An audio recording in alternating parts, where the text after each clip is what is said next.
Hi,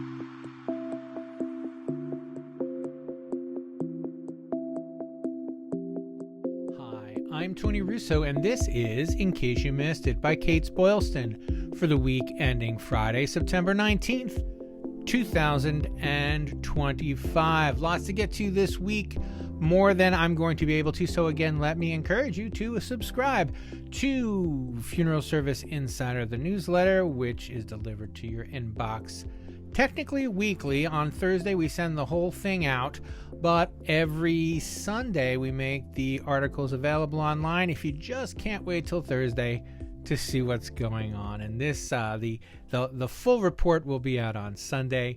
This is kind of a quick overview, an enticement, and an update. But before we get to that, we're going to hear a message from our friends at NGL. Head to the National Guardian Life Insurance Company booth at this year's NFDA convention in Chicago to meet keynote speaker and pianist Felipe Gomez. Plus, be on the lookout for a big musical surprise as you head into the exhibit hall. For over 116 years, NGL has focused on providing pre-need insurance that hits all the right notes. Stop by booth 1639, that's 1639, October 26th through 29th to learn more.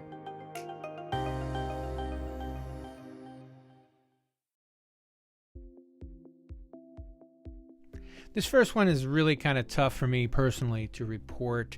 The green burial is dead in Minnesota. Now, that is kind of an overstatement, but not really.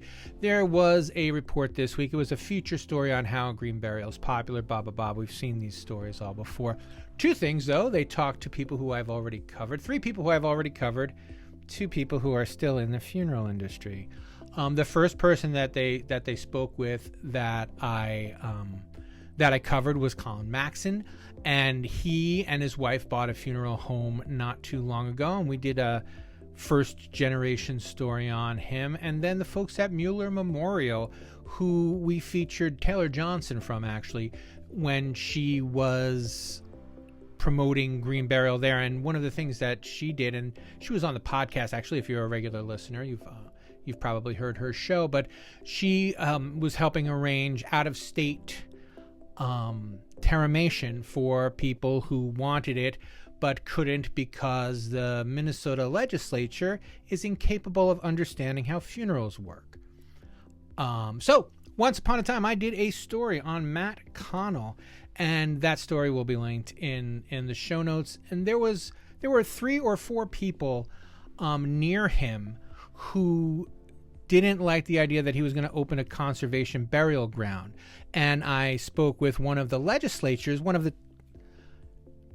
of the less sharp legislators, and he told me that we couldn't allow green burials, we couldn't allow conservation cemeteries because wolves might dig up the bodies. And I said to him at the time, that's dumb. Are you sure you want to say that? Because I'm going to put it in print, but I want you to know that it's a dumb thing to say. And he said he didn't think it was a dumb thing to say. So I put it in print, and it didn't matter. So because a couple of people in this town in Carleton County wanted to have McMansions instead of a conservation burial site, and they didn't want people from the cities coming down to be dead there, they tried to enact a moratorium.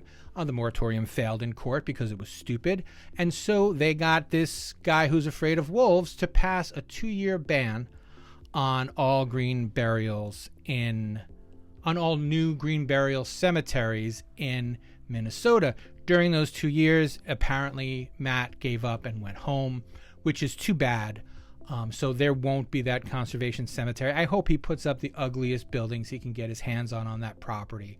And I hope people from the city come down and really, really make Carleton County regret being so close-minded.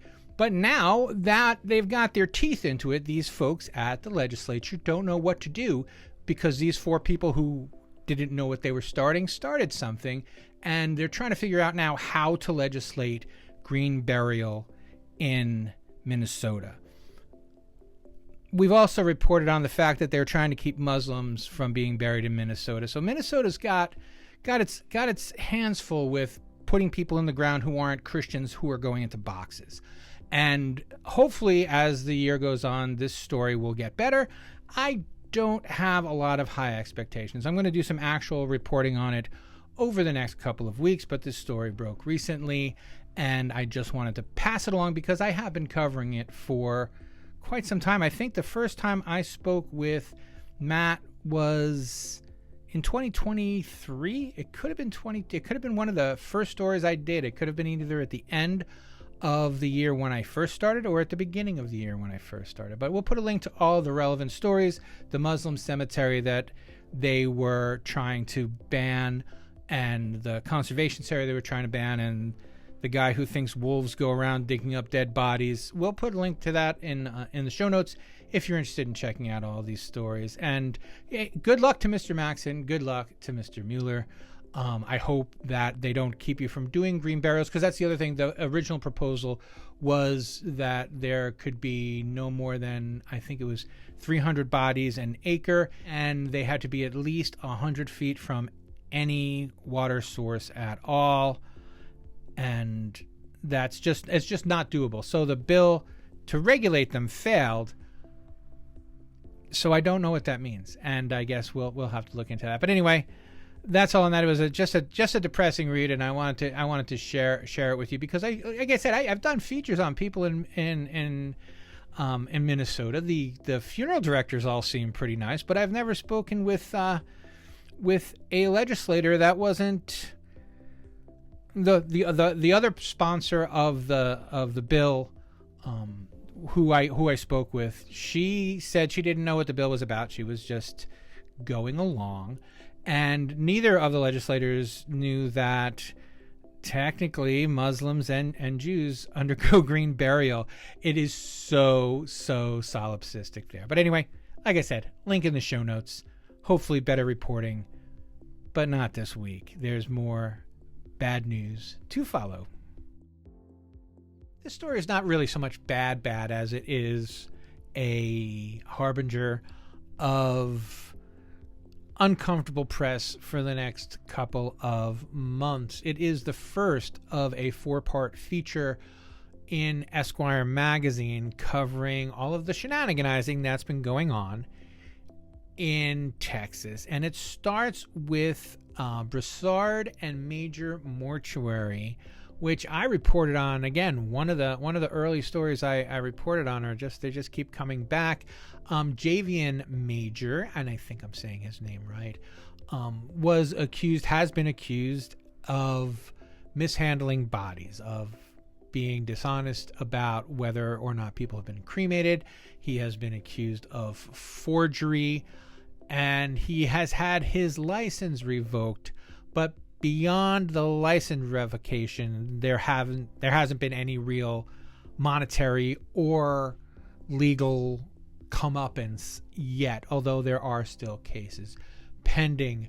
But this narrative, it's really, really good to read, and there is a link in the show notes, and I can recommend it if you're not a subscriber to Esquire. I think you get one free one a month. I would read all 4 of these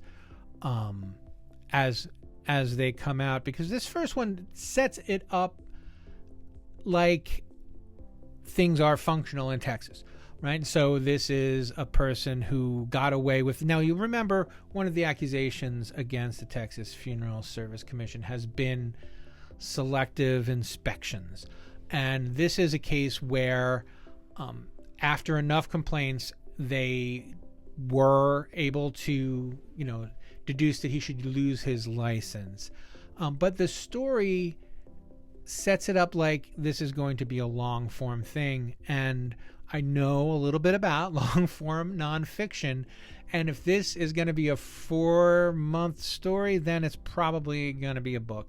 And if it's going to be a book, then it almost certainly is going to be a Netflix series. And we'll have to see how that shakes out.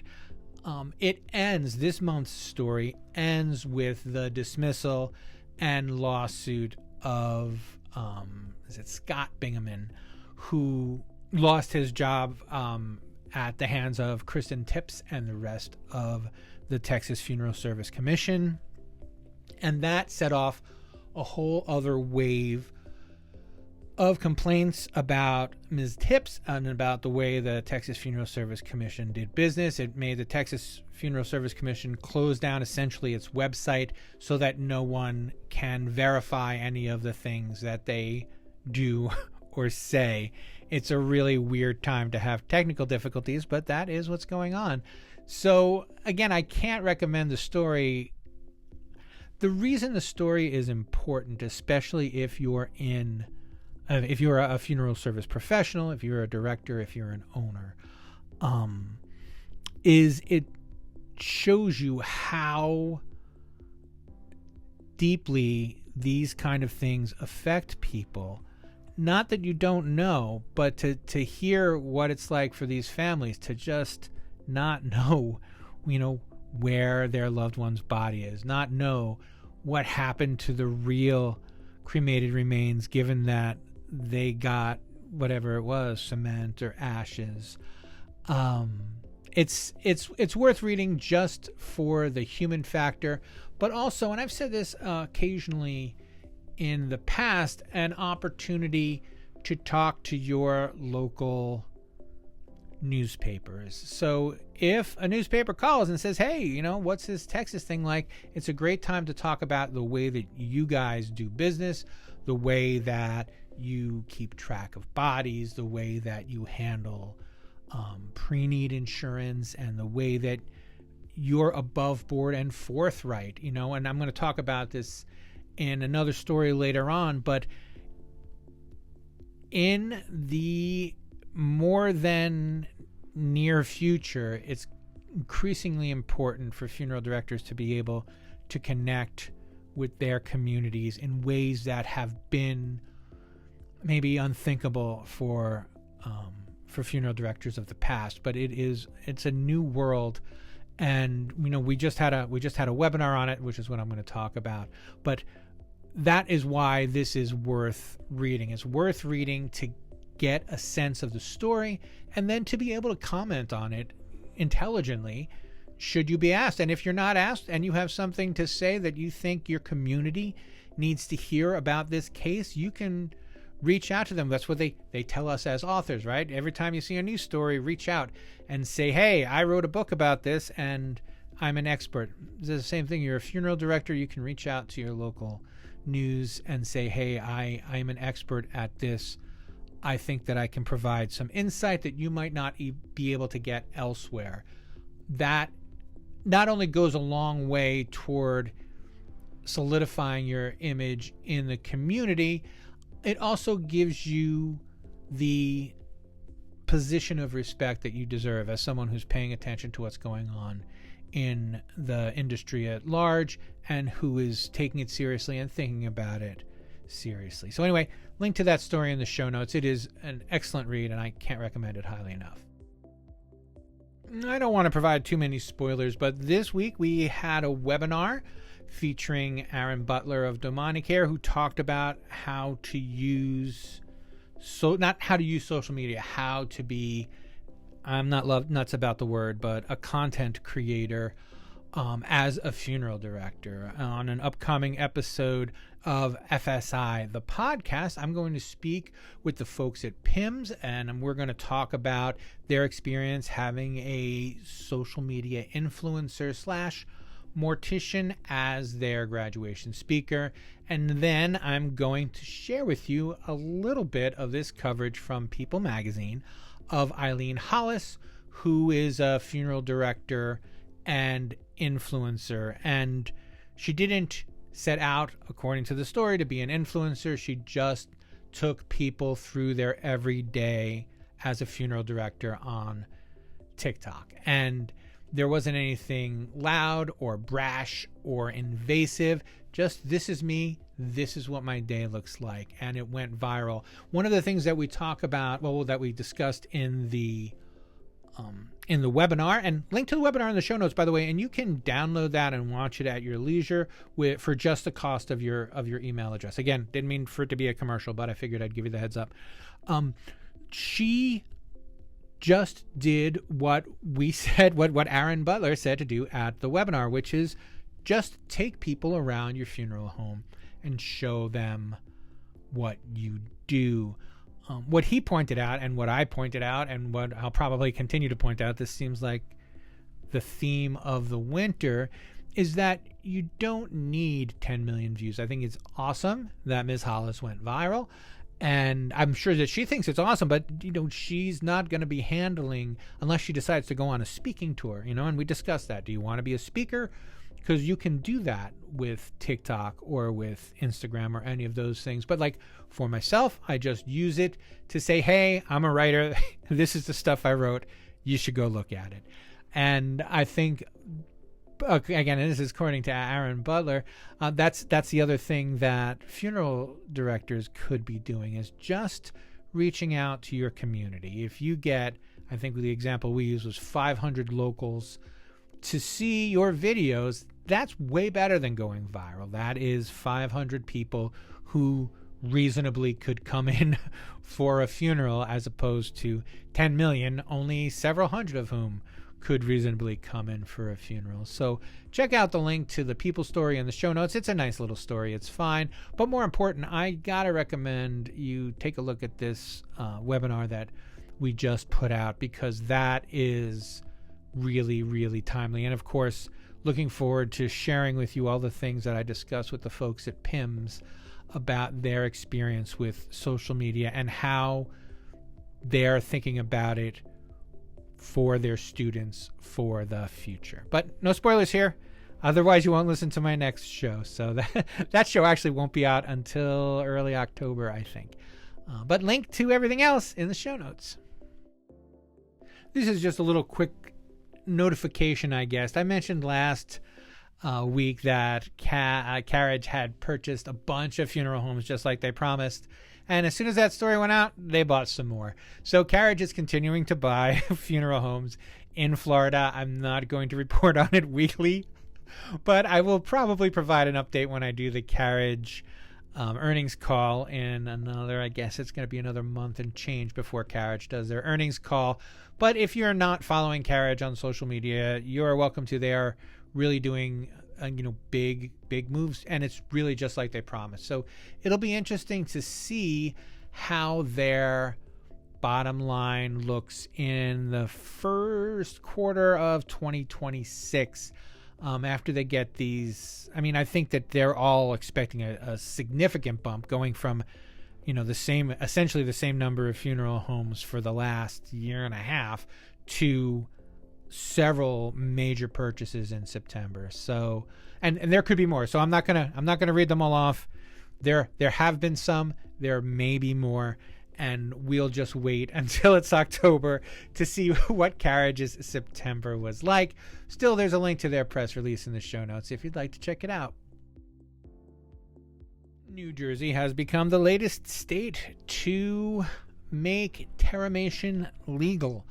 And again, there's not a way to get it done, but it's, I guess, possible. We've already reached out, and hopefully we'll have more of an update next week on kind of the ins and outs. In the stories I've read, and there have been a million different stories, I just chose one essentially at random to put in the show notes, because they all say the same thing, that it's legal, and the Garden State, they're having a lot of fun with it there at the Asbury Park Press or whatever. But the really interesting thing is going to be how it gets implemented and by whom. I'm sorry. So in the stories that I had read, Earth Funeral said that they're considering moving into New Jersey. We have heard that before with New York.